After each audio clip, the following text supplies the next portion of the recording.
Quelle est la différence entre les deux? Pour stocker votre surplus solaire, vous avez aujourd'hui deux solutions. Premièrement, les batteries plug and play qui se branchent à des prises. Ou deuxièmement, les batteries de stockage standard de plus grosse capacité qui se branchent au niveau du tableau principal. Premièrement, les batteries plug and play. Ce sont des batteries qui se branchent à des prises de courant et ce sont des batteries qui s'installent vraiment très facilement, très rapidement, puisque vous pouvez les installer tout seul sans l'aide d'un professionnel et d'un électricien. Ce sont des solutions évolutives puisque vous pouvez commencer avec des batteries de petite capacité de 1,6 kWh ou 2,7 kWh pour les batteries en cœur et ensuite rajouter des extensions pour arriver jusqu'à 8 à 10 kWh, ce qui est vraiment déjà très bien pour couvrir sa consommation du soir et de la nuit. Les batteries de stockage standard, en général, ce sont des batteries de minimum 5 kWh en capacité et là ce sont des batteries réservées plutôt aux grosses installations solaires avec minimum 6 ou 8 panneaux installés, puisque ce sont des batteries qui vont fonctionner avec des onduleurs hybrides et qui vont nécessiter d'être installées vraiment par un professionnel ou par un électricien, parce que ce sont des installations beaucoup plus techniques à raccorder au niveau du tableau principal. Ces batteries de stockage vont coûter plus cher du coup, puisqu'il va falloir rajouter des protections comme des coffrets de protection électrique et vont nécessiter de faire passer le consuel.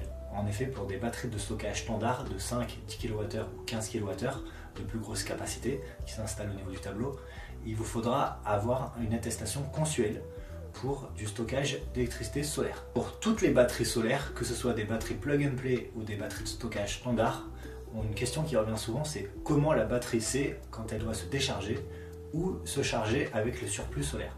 La réponse est très simple, les batteries solaires fonctionnent avec des compteurs intelligents qui sont des appareils qui mesurent votre consommation et votre surplus au niveau du tableau principal. Ensuite, ce compteur intelligent va donner l'information à la batterie par internet et la batterie va savoir du coup quand se charger en journée avec le surplus solaire et se décharger le soir quand le compteur voit que vous reprenez de la consommation sur le réseau. C'est pour cette raison que la batterie plug and play peut se brancher à une prise sans être connectée au panneau. Donc vous pouvez très bien avoir des panneaux sur le toit, au fond du jardin, et la batterie à 50 mètres par exemple, beaucoup plus loin, va repérer le surplus solaire grâce à ce compteur intelligent. Donc l'avantage de ces batteries est qu'elles peuvent s'installer n'importe où chez vous. Quelle solution on vous conseille en fonction de vos cas de consommation et d'installation? En général, pour une installation plug and play avec peu de panneaux installés, entre 2 et 6 panneaux, on va vous conseiller plutôt d'installer des batteries plug and play, puisque là vous n'allez pas avoir énormément de surplus solaire et des batteries plug and play de petite capacité qui sont évolutives vont très bien faire l'affaire et vous allez pouvoir les installer vous-même sans avoir à passer de consuel. Et pour des plus grosses installations, en général voilà, à partir de 3 kg, 6 panneaux et bien plus, surtout si vous faites appel pour l'installation à un professionnel RGE, là on va vous conseiller d'opter plutôt pour une solution onduleur hybride et batterie de stockage standard, puisque le professionnel qui va venir chez vous va pouvoir tout vous installer d'un coup et vous allez pouvoir bénéficier du coup de plus de capacité de stockage avec une puissance de décharge plus importante que les batteries plug and play. Donc en résumé, si vous installez vous-même, on vous conseille plutôt de faire appel à des batteries plug and play. Si vous installez par un professionnel, plutôt par des batteries de stockage standard. Et en général, à partir de 6 panneaux ou 8 panneaux, on va conseiller plutôt de faire appel à une solution onduleur hybride avec des batteries de stockage standard de minimum 5 kWh de capacité. La principale différence aussi à noter pour les performances entre les deux types de batteries, c'est la puissance de décharge. En effet, comme la batterie plug and play se branche à une prise de courant, la puissance de décharge est limitée à 1200 watts pour ne pas chauffer les câbles électriques de la ligne de courant. Alors que les batteries de stockage standard de plus grosse capacité ont une puissance de décharge équivalente à celle de l'onduleur hybride.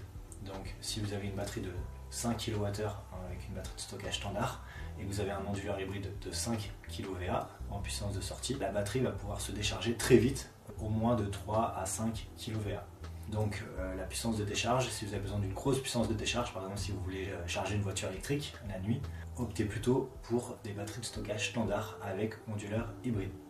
Autre élément qui revient de plus en plus souvent, c'est le backup, être couvert en cas des coupures de courant. Alors avec les batteries de plug and play, il y a une solution manuelle qui existe puisque les batteries plug and play ont une prise de secours sur laquelle vous pouvez brancher une multiprise pour être couvert en cas de coupure de courant, mais cela va nécessiter une intervention manuelle. En effet, s'il y a une coupure de courant, le relais ne sera pas automatique, vous allez vraiment devoir brancher des appareils sur la batterie.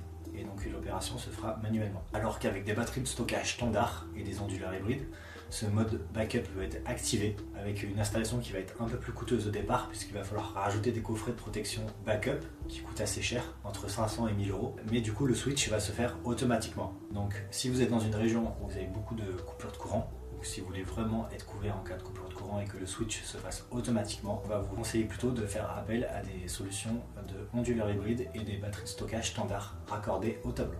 Le coût des batteries entre plug and play et batterie de stockage standard est aujourd'hui à peu près équivalent en coût par kilowattheure de capacité. On est aujourd'hui entre 300 et 500 euros de coût par kilowattheure de capacité. Mais vu que la batterie de stockage standard va nécessiter des frais supplémentaires avec notamment l'intervention d'un professionnel, le coût du consuel, le coût des coffrets électriques nécessaires puisque ce sont des batteries de stockage standard qui s'installent au niveau du tableau. Une solution de batterie stockage standard va vous coûter plus cher qu'une solution de batterie plug and play.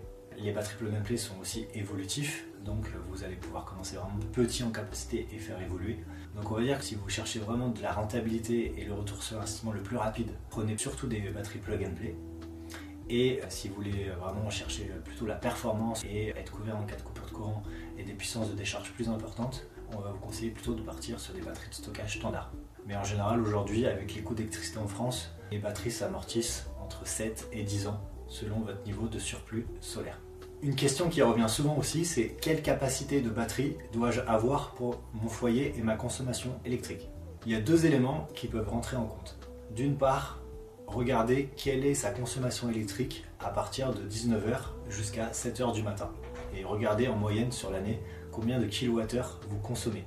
Puisqu'en effet, si vous consommez 7 kWh par exemple, entre 19h et 6h du matin, ça va être intéressant d'avoir une batterie qui peut stocker au moins 7 à 8 kWh de capacité pour couvrir toute votre consommation du soir et de la nuit. Deuxième élément, c'est la quantité de surplus solaire que vous avez avec vos panneaux solaires. Et ça, vous pouvez attendre aussi quelques mois de production solaire pour voir ce que cela donne en fonction de vos habitudes de consommation qu'il faudra décaler. Mais le compteur Linky compte votre surplus solaire. C'est l'index injection, la valeur qui est indiquée sur le compteur Linky, va vous donner le surplus solaire qui est injecté et donné gratuitement dans le réseau à EDF. Donc, pour faire une moyenne très simple, si par exemple vous avez installé des panneaux le 1er janvier et qu'au 30 juin, vous avez injecté 300 kWh dans la case index injection du compteur Linky, c'est que vous avez perdu 300 kWh d'électricité solaire. À 20 centimes, ça fait à peu près du coup 60 euros d'électricité perdue, donnée gratuitement à EDF. Donc vous prenez cette valeur-là, vous la divisez par le nombre de jours depuis laquelle vous avez les panneaux solaires, et ça va vous donner une moyenne de kilowattheures de surplus par jour. Et vous pouvez donc calibrer la capacité de la batterie solaire en fonction de cette quantité de surplus. Si vous avez une moyenne de 4 kWh de surplus par jour, il va falloir prendre plutôt une batterie de minimum 4 kWh de capacité.